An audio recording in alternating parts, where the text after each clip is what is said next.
Yeah, good morning, everyone. I think we need to start right away. Yeah, good morning, everyone. Thank you so much for signing up for this free webinar titled Performance Improvement, Bringing Value to HR, OD, and Talent Development Work. Just a minute.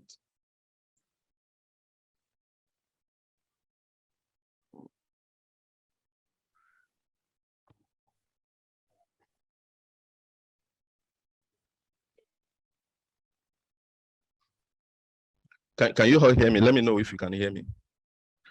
Yes. Can you hear me? Yes, yes. Okay, great. So, so thank you once again for signing up for this free webinar. It's titled The Performance Improvement, Bringing Value to HR and Talent Development Work. I mean, it's designed for people who are within the human resource space. A lot of people who are also doing organizational development work, and at the same time, talent development. Of course, we can also say that learning and development, I mean, people who are also working within the learning and development field. So my name is Adedoyin Adebayo. Let me just quickly share a little about my profile. I know that you can get to connect with me more on LinkedIn. So founder of Insel Consulting, former CEO of Edubridge Academy, head HR and strategy of Plot Engineering. I've been a learning and development consultant for almost a decade now, where I have provided a lot of interventions to organizations.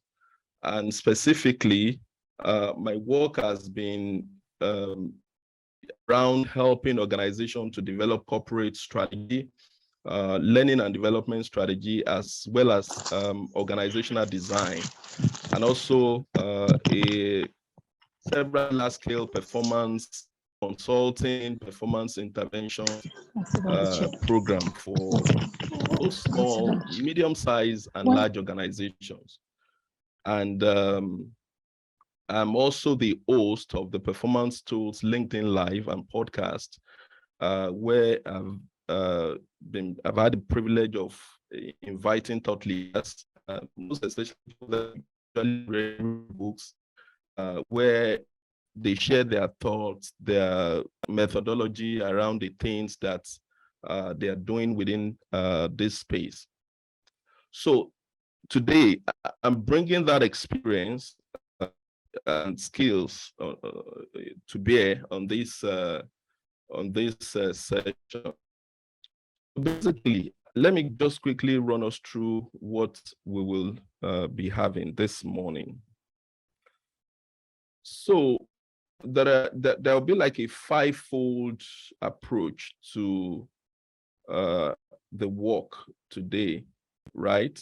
We will look at what I titled "Show Me the Money," because organizations now are asking for value before they commit into anything that they want to do.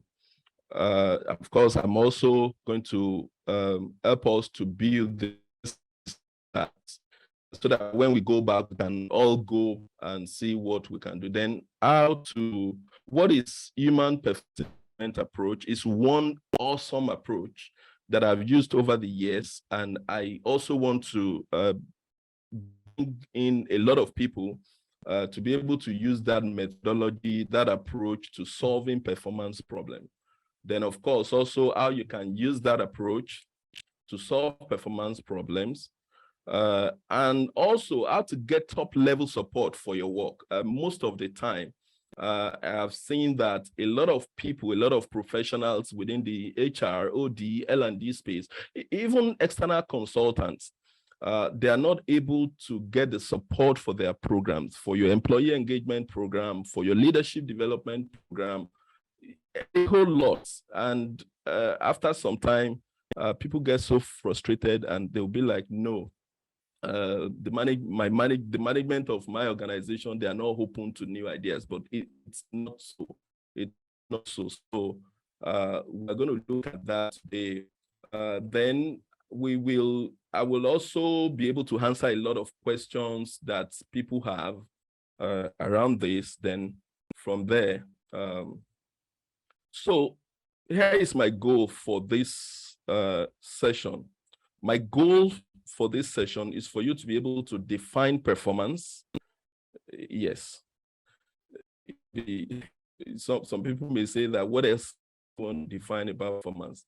Yeah, to define performance and be able to design the appropriate solutions, interventions for you and your organization or your client in order to achieve results at the end of the day. Okay, now, so that's just the roadmap of how we are going to approach this today.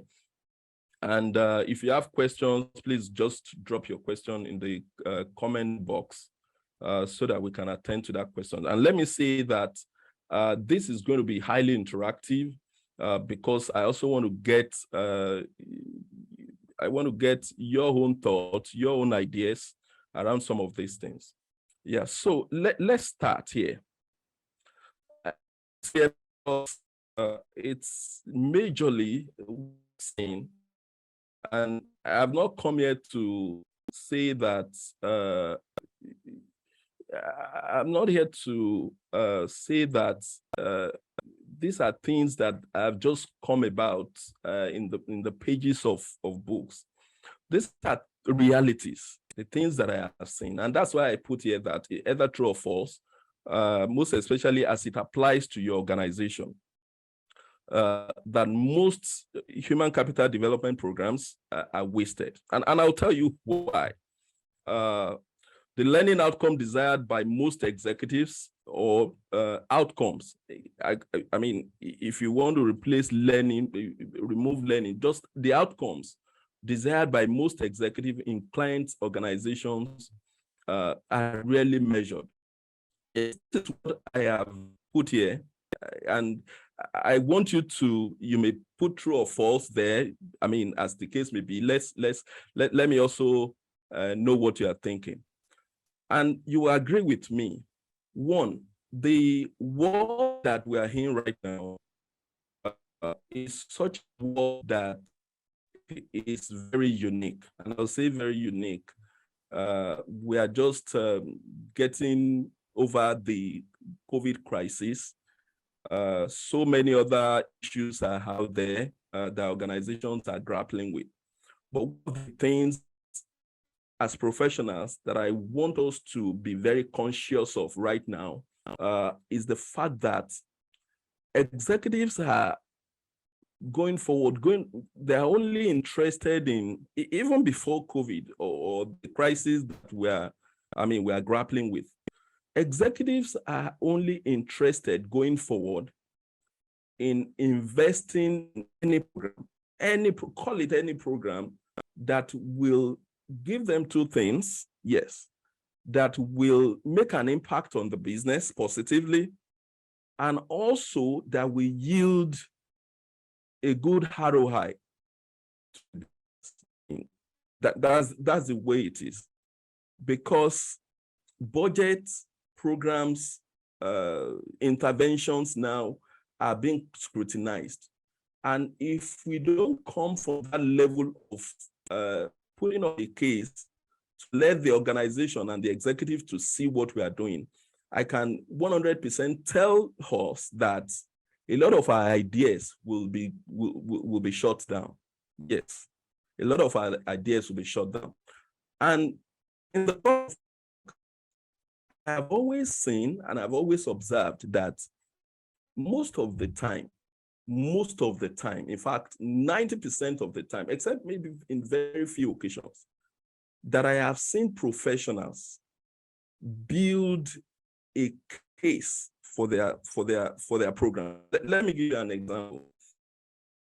There was a learning intervention, a training program. I won't want to mention, I mean, the examples that I will use today, I won't want to mention names. There is a particular organization that we worked with. We ran a program for them about 5-6 years ago. Yes, they're in the auto industry. The program when we were about to start it was a sales training to train all their sales leaders, their sales workforce, yes, on negotiation and deal closing, on how to close deal. And the HR said that, oh, okay, because a lot of the salespeople, they get a lot of RFQs, yes, requests for proposals, yes, but that ran into billion of naira. I think she said that it ran into about 3 billion or 5 billion naira, but just only maybe 5% of the RFQs they received were actually being turned into opportunities. And she was like, oh, this is a problem. My salespeople were not, they don't know how to close, they don't know how to negotiate and all that. And we ran this assessment with them. And at the end of the day, when we said the report, she said, no, I mean, you need to just go and run the training. The moment she said you need to just run the training, I knew that someone is just about to waste money. And that's the way most of the things that we do, most of the things. So when we did the analysis and we showed that, what we found out basically was the fact that it wasn't because the people didn't know how to negotiate or how to close deal. Because a new product was introduced into the market, which the people, they didn't know how to sell this product. They had little very little knowledge about the product. In fact, the feature, the benefit, the advantages of the product, as against what people are used to. So that was the major reason why people were not buying. And this would have actually been done by the products. In fact, from our analysis, what we found out was that these people lacked product knowledge. That was just the only thing. So you can see it was a case of using aspirin to cure to cure maybe typhoid or something. And that's the way it is when we look at it very well. It's until when we come to that level of getting to, not jumping to solutions, because most of the time we have a preconceived mind. Agree with me. Most of the time when managers come with, or when we get the performance data, the only thing that managers easily think around is just training. It's just to go and do training, go and do some of these things. There are several interventions that professionals can actually use to close performance gaps. And those are some of the things that we will look at today. Now, like I said, several leading organizations, leading consulting firm, the research they've conducted shows that a lot of issues are really happening. Let's look at some of this. Here, 75% of about 1,500 managers surveyed from across 50 organizations were dissatisfied with their company's human capital development function. 70% of employees report that they don't have the mastery of the skills needed. Only 12% of employees apply new skills learned in learning and development, HCD, whatever, to their jobs. On and on like that. Now, like I said, we usually think that training will solve the problems. No, 10% of the organizational problems actually training related. Just about 10% are actually training related. Now, let me ask a quick question. And this is a question that I want all of us to comment in the box. And here's the question. Is your senior management asking questions about the business impact and the return on investment of your activities? If you are in HR, if you are in talent development, if you are in employee engagement, if you are in people and culture, please let's know. And I'll be here reading your comments. Please let's know if the business owners, senior management, they are asking you this question, just to confirm some of these things that I'm talking about this morning. Yes, let me know if your senior managers, the senior management team, they're asking questions. Okay, not at the moment. Oh, okay. Alex, okay, not at the moment. Good. Oh, yeah, Mobolade, yes. Okay. Yes, okay, please, as many people as you can. Yes, definitely. Okay, good. Let me say this. Let me make this case. Do not wait for value request for any of your work right now. You have to be proactive. Do not wait for them to, if they are not asking. And that is why we need to step forward to begin some of these things, the business impact of our work. Because the truth is that the world that we are in right now is a very brutal world. No one is sure of what is going to happen next. And as professionals, one of the ways you can redefine your game, you can redefine your work, you can add more value in the marketplace is by showing them the things they need to see. I usually tell people that, see, we need to begin to see that for every initiative that we want to make, we want to put forward, we must be able to calculate the return on investment of that initiative. Because if you can't tie the initiative back to the business, yeah, you must be able to connect employee engagement, leadership development, your training program. Training is an investment and it's not a cost. It's not just because company hey or because it's a fad. No, it must be seen from that perspective, from an angle. If you want to do any training from the beginning, begin to calculate what will be the return on investment of that training. So let's take, for example, someone who probably is supposed to sell 20 trailers over the course of the time, and it's on sale. And you can think of is maybe he doesn't know how to sell. We might have missed the road. And I usually say that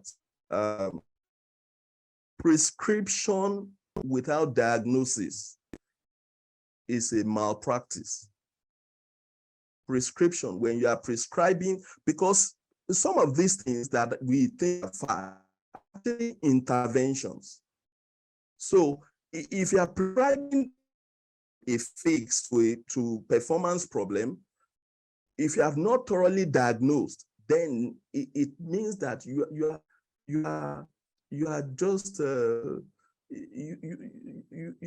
you're not acting like that of a doctor. Like I said, typically when we go to see a doctor, it never recommend something for you or to us if he has not done, if he has not been able to carry out his analysis.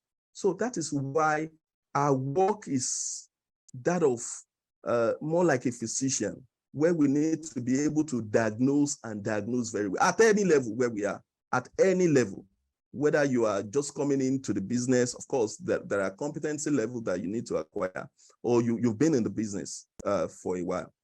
Now, having said that, I put up this here because most of the time, most especially for those of us who are in the talent development space, human capital development space, or learning and development space, usually we have been operating for too long. If you call yourself if you are here and you call yourself a learning and development professional, I want you to begin to think, have a rethink about that profession, because This is where you are, order taker. And most of the time, we take orders. I'll give you an example, another example. There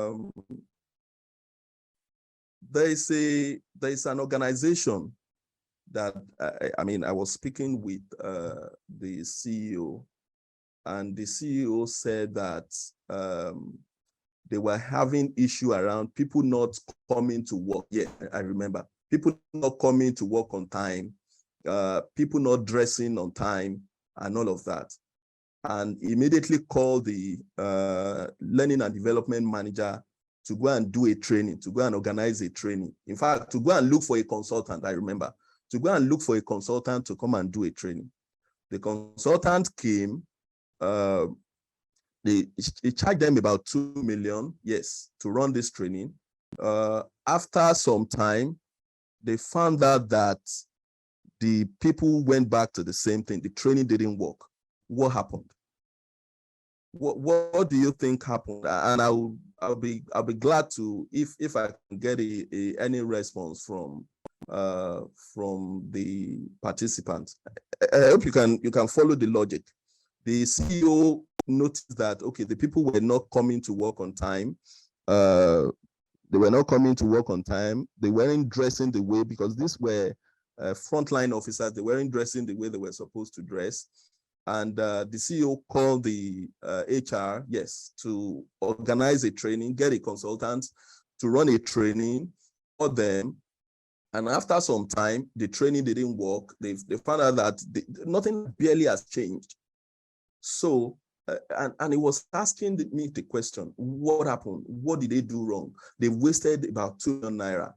Not just only 2 million naira. People went out to run they went out of their work that day for this training. So definitely, rather than people working, they were in a training program. So what do you think happened? What exactly happened? Do you have any answer to that? Is there anyone who wants to answer? Okay, no diagnosis, meaning question were not asked. Exactly, root cause wasn't identified. Absolutely, absolutely. And most of the time, when we get that order, that's why it's an order taker. We only listen to order from the managers. They only come to tell us, maybe someone is doing another organization. Oh, now the reigning thing is HR analytics. The reigning thing now is leadership development. Oh, the reigning thing now is employee engagement. Oh, the reigning thing now is performance management. Let me say here, and you can quote me anywhere, no performance management system can solve your problem if you have not done the thorough analysis whether a business actually needs that. Not even no interventions can actually solve performance problem if you have not done a thorough analysis of what the business actually needs and what the performance gaps are. I'll give you an example again.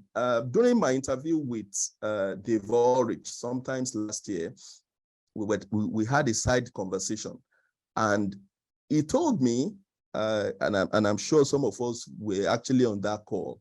He said that most of the time we always think that it's by putting forward the latest of activities, of initiatives by human resource professionals, learning and development and talent development professionals. He said there's a particular organization where he worked with them for some time, and he found out that the CEO told them that it was when they didn't have the performance management system in place, the people were doing well. The organization, fantastic. All people wanted to do was to know what the goals were and run towards the goals. They'll come back, give themselves feedback. That's basically what they were doing. But immediately, maybe someone went for a training or something, and you found out that, oh, the reigning thing now is performance management. They brought in that system, and that is when they noticed that the performance, overall organizational performance, was declining. What happened? They found out that most of the managers, most people now were concentrating more on that performance management work, the task of recording performance, of doing all those things, as against doing the real work. That's the way it is. We need to move from order taking. In fact, even from, because we always say that when we do our training, it leads to, we will enable performance. And most of the time, it doesn't. We need to move from the operational part. Of course, you need to master the operational part. I'm not saying we shouldn't do it.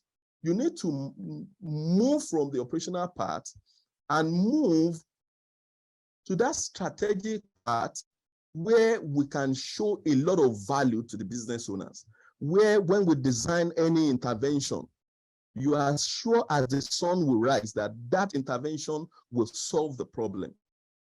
Anything, your learning, your engagement, it will solve the problem. And that is where we can get to that level of saying we are value creators. Now, this is also another statistics research out there. I mean, I'm sure some of these things, I'll send some of these things to us. Yeah.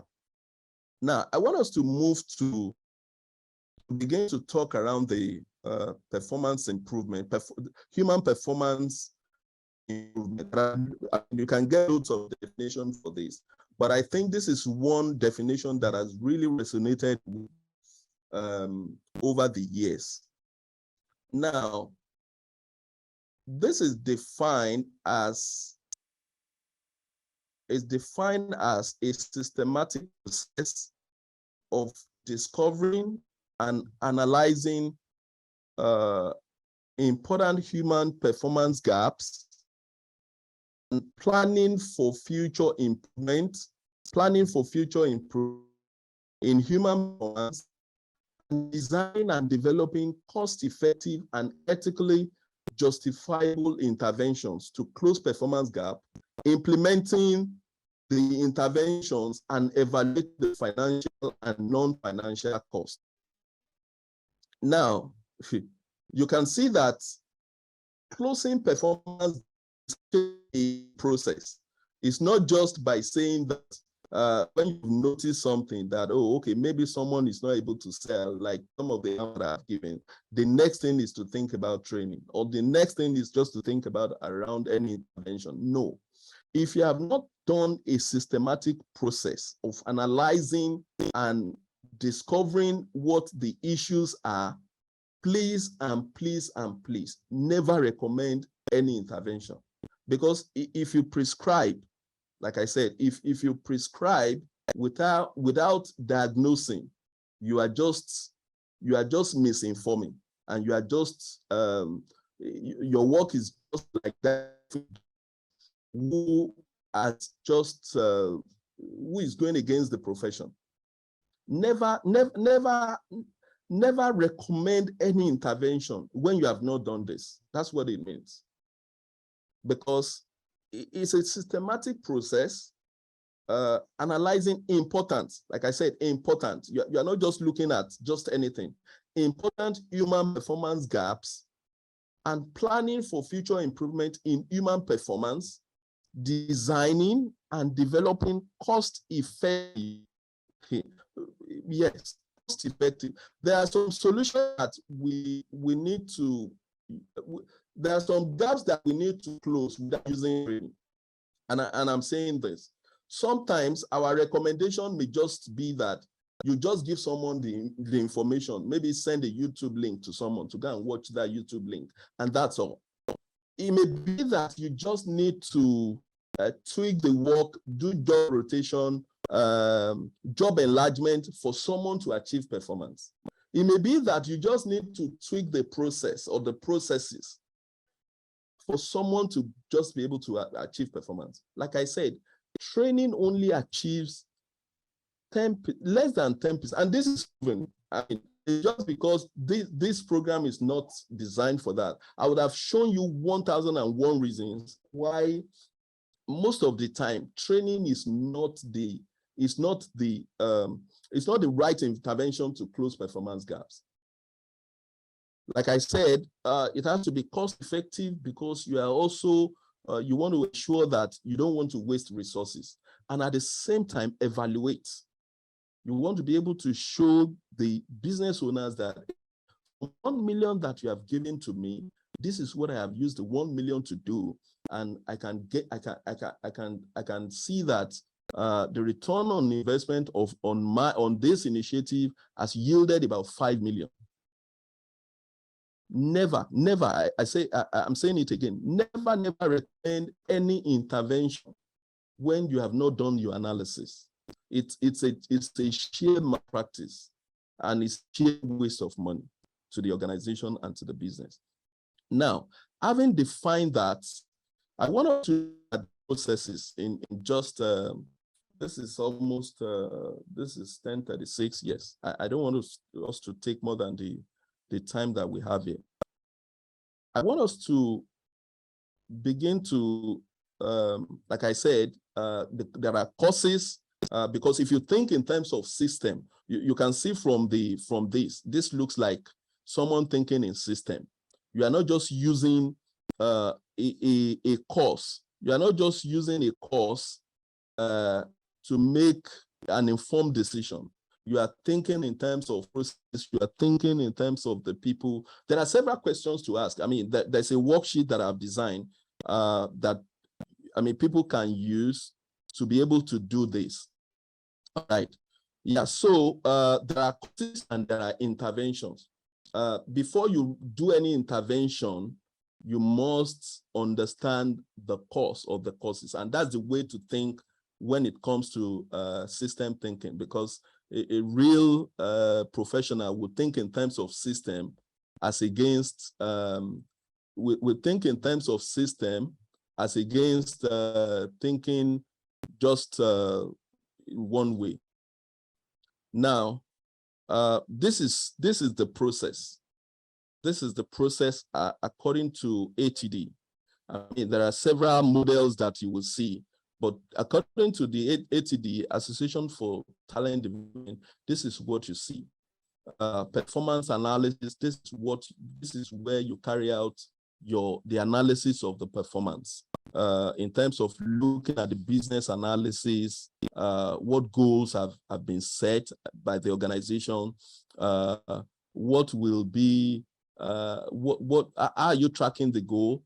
Do you even know the goal set by the organization? Sorry, is there any? Someone said something. Okay. Yeah. So cost analysis is you get to find out what are the causes. Like I said, never recommend any intervention when you have not when the cause or the causes have not been established. From there, you move to the level of to the stage of intervention where you begin to recommend intervention. So most of the time, we are playing here at the intervention by skipping the major part that we're supposed to. And you do implementation, change management, and evaluation. Now, this is according to ATD. Let's look at another one.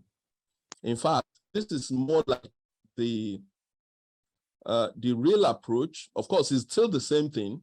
So now, at the level of performance, look at this place. At the level of performance analysis, you begin to ask a lot of questions.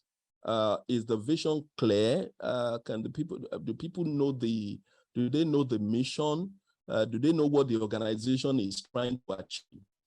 If the mission is not there, if it's vague to the people, I can tell you that 90% of the time, people will be doing all the things people will be doing will be in dissonance with what the organization is trying to achieve.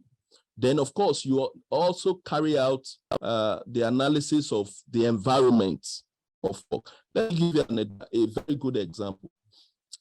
It's a company that we facilitated a strategy development for some years ago. It's a fintech. In fact, about not some years ago. It's about a year or two ago. Yes. During the course of the program, we were doing SWOT analysis. They came, they said, oh, most of the managers, they were not able to manage their people, not thinking strategically. They were not able to do the right thing and all of that. And in the course of now doing the PESTEL analysis, we found out that one of the, I think the HR, the HR made a comment that every Monday during the sit at home in the East, I think in Imo, Anambra or so, that the company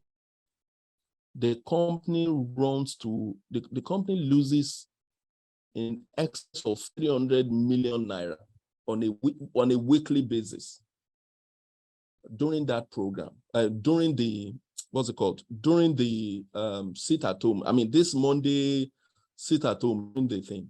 So now, if you are just focusing on the people, the salespeople in that area, looking at that environmental factor, how do you think you can truly measure the gap of that performance? Because when you want to carry out your analysis, the analysis, the performance analysis, you don't only look at the individual. You need to look at it from a process.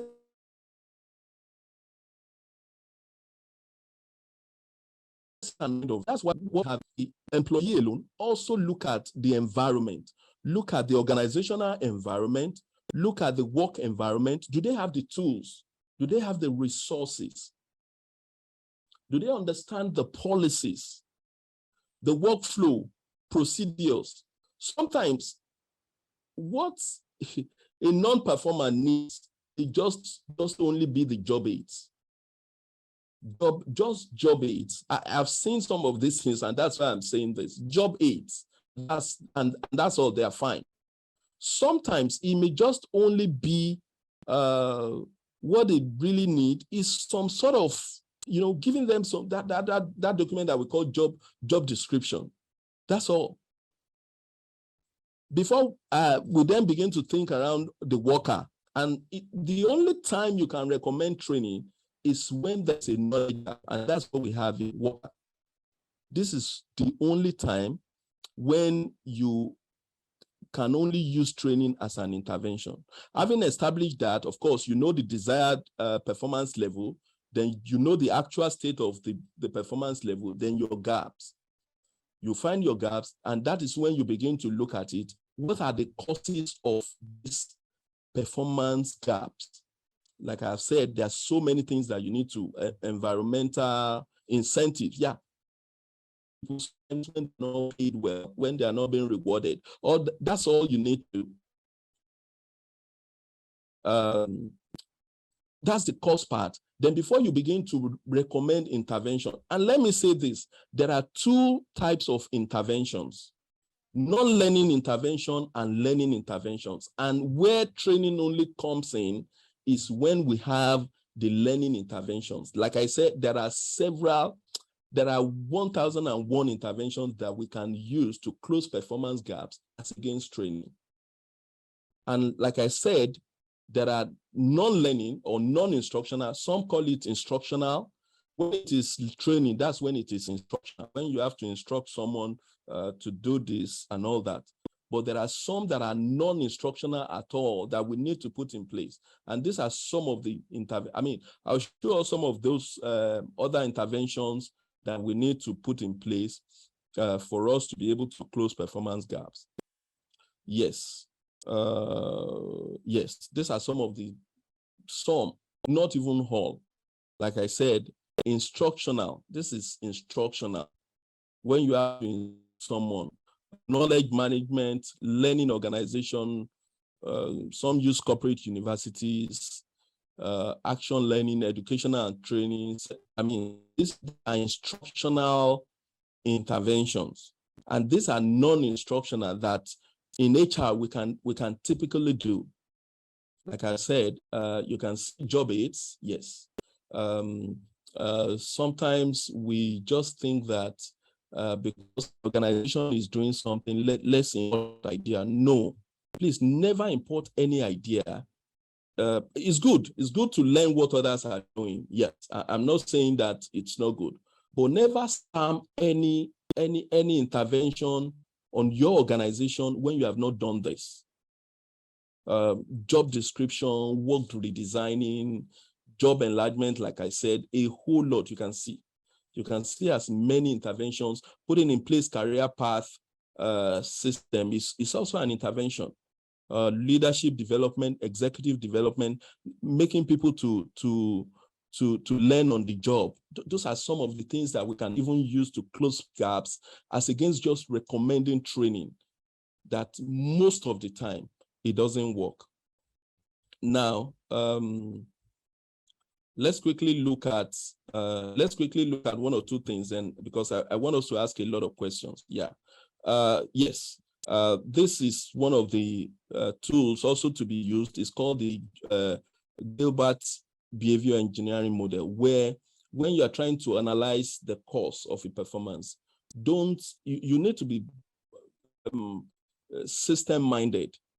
And all the 1, 2, 3, 4, 5, 6 that you can see, there are things that you need to look at. There's also, like I said, there's a worksheet. I've designed a tool where you can, the questions that can guide you to be able to ask some of these questions. So because when you give it to the people they'll give you feedback. You can also talk to managers to understand some of these things, expectations and feedback, tools and resources, consequences and incentives, skills and knowledge, physical and mental capacity to work, the motives and preferences. By the time you analyze your data, you will then isolate. You see where the intervention, you see what the cause or the causes are. Sometimes it's not only one cause, there may be more than one. And you know the right intervention to use to close that gap. This is another one by Rumler. Yes, that one is 6, this one is 9.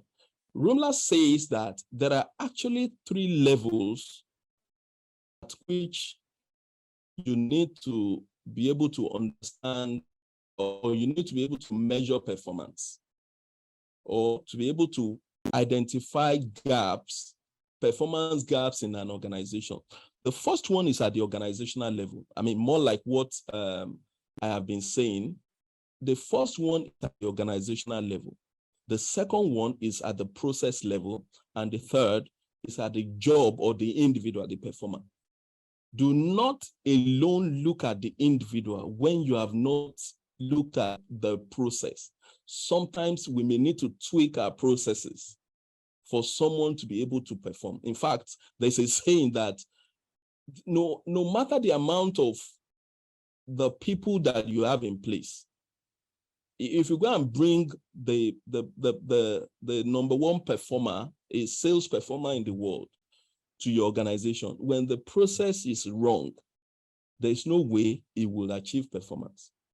So that's why we need to be able to look at some of these things holistically. At the job level, the performance level of the job holder, processes, and there are questions that you need to be able to, when you've asked this question and you are able to pinpoint, people are able to tell you that, the reason why this performance is not happening is as a result of the fact that it's a design issue. When it's a design issue, you know that you need to be able to tweak 1 or 2 things. You need to be able to adjust 1 or 2 things, maybe reporting line. Sometimes it may even be the reporting line that you need to change for someone to be able to perform. It may even be the management. Do we know that even sometimes our managers actually also inhibit performance? In fact, 60% of the time when I see people who are not performing, I would rather focus more on the managers than people. If we have put in place all the necessary things that we're supposed to put in place. Yeah, let's move on because of our time. I want people to be able to ask questions. I wish we have all the time to be able to do this. Implementation and change management. 1, when you are trying to change a process or a system, you must approach it like a change. Development program, your employee engagement program, they actually change programs, yes, because moving people what they are not used to, and typically people always want to resist change. People don't like change. Everybody wants change, but almost everybody doesn't like it when change is being put in place. So you need to explain the benefits to them. You need what is in it for me. They want to know so that they can join you in that process. Another thing also we need to be able to do is to provide a lot of communication. HR, learning and development, most of the time we don't communicate enough. Please communicate. You can't communicate more than enough. You need to do it much, most especially anytime you are trying to make a change. I've seen, we're talking to one CEO, he said that this thing that we want to do, this change program, please don't tell my people yet. I said, okay, it won't work. Because you need to carry these people along. Build a case for them, let them see, then make sure managers, yes, they are active and they are supportive. Do not implement anything when you have not run some of these initiatives through the managers. Make them to understand it as much as they can, okay? Yes, I put another question here that does your organization have a culture of measurement and evaluation in place? Yes or no? Evaluation, yes. Let's quickly talk around evaluation and we are done. Evaluation could be, in fact, it's in 3 stages. There's a formative, there's a summative, and the third one is, there's actually a third one, but most of the time we don't typically use the third one. The formative is when you are starting. You need to begin to evaluate when you are starting the program. Something like understanding what would be people's reaction. Yes, you need to gauge that. Summative is during the program. Yes, when you are running the program, you need to begin to track how is that initiative, how is it affecting the business? Maybe you are running a training, you are running a leadership development program, you are running an employee engagement, employee experience, or whatever we usually say. You need to be tracking. Please do not initiate any program when you have not put in the tools to track it, because that's what you need to be able to tell the program sponsors, the project sponsors, that, hey, when we started, our people who were unable to sell. When we started, they were selling 10 pieces of cars. Now we've implemented an intervention about a month. Now we can see the progress. You need that information. You need that data to be able to show the program owner, the project owners. They need, if they are not asking for it, please show them. Hope is not the strategy. Please do not say, oh, because they are not asking for it. No, no, no. You must put in place this mechanism and show them. Then the one I said is the last one, which most time is when it's maybe 3 months or 6 months after the program. In fact, some go as far as 1 year after the program, so that's to ensure that whether change has really occurred or not. Of course, summative evaluation, this is what I put there, that, okay, at that point, when you are beginning to see an increase or something, these are some of the tools for us to be able to track. I'm sure that we are all familiar with Kirkpatrick, but the truth is that Kirkpatrick methodology seems to be a bit old. Yes. In fact, this is the approach that I used. This is Jack Phillips, and Jack Phillips methodology can be used for anything. Just it can be used for anything to measure your interventions. Anything. Jack Phillips has about 10, it has about 10, about 12, 12 steps in the ROI methodology. And the data that you collect, it's not that difficult. It's not a difficult thing, just because of our time. We may not be able to do that. I think that's just all. There's some materials here that I'll probably recommend with time. Yeah, so let me wait. Let's ask questions. Yes. I'm really looking forward to questions. Yes, questions from people. It's a lot, it's a whole lot. And we're actually running a program sometimes next month where anybody that is interested here, we can take your details to take you through it. Yeah, but let me take a lot of questions from people, please. Question. Like I said, never recommend any intervention, never, when you have not done the right thing. Please. Question? Let me take on question, please.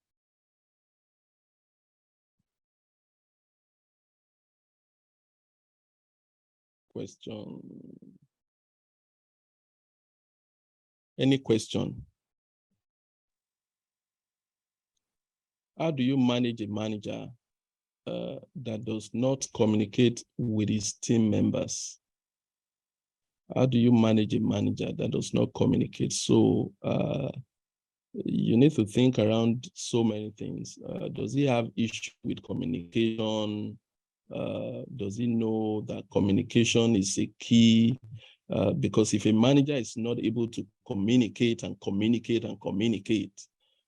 there's a problem, because you need to be able to give feedback to your people. This happens through communication. Yes. Yeah, this happens through communication. So you need to be able to also, so I'm saying that it's not a training that he needs, but you need to first of all find out what are his problems with communication. I mean, because someone might have it might actually be a trait, his trait, and it's easier to change a behavior than a trait, because a trait is something that someone has been that he has been with over the years. Maybe it's very taciturn, it doesn't like to communicate. So you need to find out, you need to do your analysis to be able to know what to recommend to him. Maybe, if you find out that it's as a result of his personality over the years, this when you can send this person for a training, even in Harvard, it will not change him. It will not change him. It's just going to be the resources. So you need to find out, you need to take this approach to find out before you begin to recommend any intervention. Let me, I think I need to, what's the role of incentive in performance? Is it a smart thing for an organization or HR to do? Well, from my experience, and I will say that from my experience, decouple your compensation from your performance. It's a lot, but from research and from my work, what I'm advising organization now is that remove your compensation from your performance. Make it, separate that. Yes, separate that from your performance. At the end of the day, that leads to what we call the Cabral effect. Like I said, it's not, this session is actually not, but I know my email is there. I'll be willing to take a lot of questions. Someone, okay, Obaseki, Mr. Obaseki Samuel, let's hear from you. Please kindly unmute and let's hear from you. You prefer to talk.